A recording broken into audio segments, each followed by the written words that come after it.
অনেক দোকানদার সকালে দোকান খোলার সময় সাউন্ড বক্সে কোরআন তেলাওয়াত চালু করে রাখেন। এর বিশেষ কোনো ফজিলত আছে কিনা? যদি কেউ কোরআনে কারীমের তেলাওয়াত সাউন্ড বক্সে চালু করে রাখেন কোরআন দোকানের শুরুতেই বরকতের আশায়, কল্যাণের আশায়, তাহলে সেটা জায়েজ হতে পারে, সেটা কোনো নাজায়েজ বিষয় নয়। এর বাহিরে আপনার যদি কোরআন তেলাওয়াত করে অমনোযোগী থাকেন, অন্যান্য কথাবার্তায় লিপ্ত থাকেন, তাহলে সেটা কোরআন আদবের খেলাফ। বরং কোরআন তেলাওয়াত করে তিনি এমন কিছু করছেন যেটা মনোযোগের সাথে শুনতে কোনো ব্যাঘাত সৃষ্টি করছে না, তাহলে সেক্ষেত্রে সেটা কিন্তু জায়েজ আছে। বিশেষ করে হিন্দুরা অনেকেই দোকান বা ব্যবসার প্রতিষ্ঠানের শুরুতে ওপেনিংয়ের সময় তারা নানা ধরনের কর্মকাণ্ড করে থাকে। যেমন অনেকে আছেন যে আপনার তারা ধূপ জ্বালান অথবা তাদের গীতা পাঠ করেন, সেটা শোনেন, এবং এমন কিছু করেন যেগুলো তাদের ধর্মবিশ্বাস থেকে তারা করেন এবং ধর্ম তাদেরকে সেভাবে নির্দেশ করেছে বলে তারা মনে করেন। তো তার বিপরীতে মুসলমান যদি কোরআনে কারীমের আয়াত তেলাওয়াত করেন, শুনেন, চালু করে রাখেন, ইনশাআল্লাহ অসুবিধা হবে না, তবে মনোযোগ দিয়ে শোনার চেষ্টাটা করা উচিত। কম বয়সে মারা গেলে তারা কি জান্নাতের প্রজাপতি হবে, এটা কি সঠিক?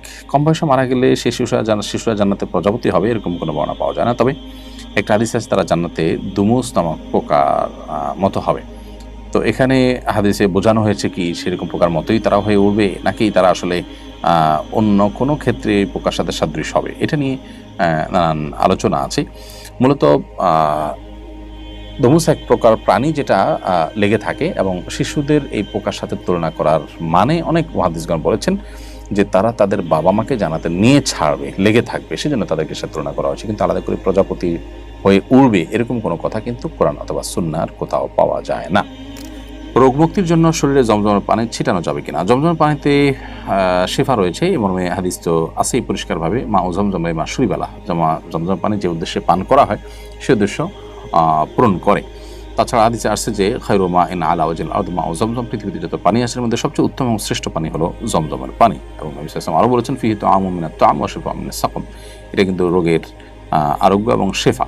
তো সেজন্য জমজমের পানিকে শেফা বা আরোগ্য লাভের জন্য ব্যবহার করা যাবে, কিন্তু সে ব্যবহারটার ক্ষেত্রে শরীয়তের বা হাদিসের যে নির্দেশগুলো পাওয়া যায় সেগুলোতে বোঝা যায় পান করার কথা। তবে শরীরে দেওয়া ব্যবহার করা নিষিদ্ধ এমন কোনো কথা কোথাও বর্ণিত হয়নি। বিধায় শেফার আশায় কেউ যদি শরীরে ধৌত করে বা এটা শরীরের উপরে প্রবাহিত করে, তাহলে সেক্ষেত্রে সেটা নাজায়েজ বা গুনাহ হবে না। তবে সুন্নাহর সাথে সরাসরি সাব্যস্ত সুন্নাহর আলোকে যেটি হয় শেফার ক্ষেত্রে, সেটা হলো যদি আমরা সে পানি পান করি এবং শেফার নিয়তে আল্লাহ আমি এটা পান করছি এই উদ্দেশ্যে যেন আমার শেফা হয়ে যায়, আপনি যেন আমাকে শেফা দান করেন, তো সেই উদ্দেশ্যে যদি পান করে সেটা হবে সবচেয়ে উত্তম এবং নিরাপদ।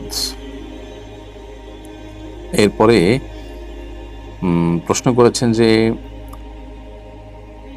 রাসূলের প্রতি ভালোবাসা বাড়ানোর উপায় কি, কিভাবে রাসূলের প্রতি ভালোবাসা বাড়াতে পারি?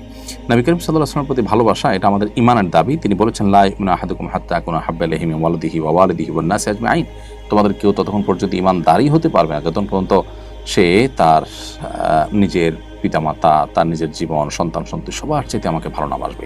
তো নবী করিম সাল্লাল্লাহু আলাইহি ওয়াসাল্লামকে ভালোবাসাটা আমাদের ঈমানের জন্য প্রয়োজনীয়, এবং ঈমান রক্ষা করবার জন্য এর কোনো বিকল্প নেই।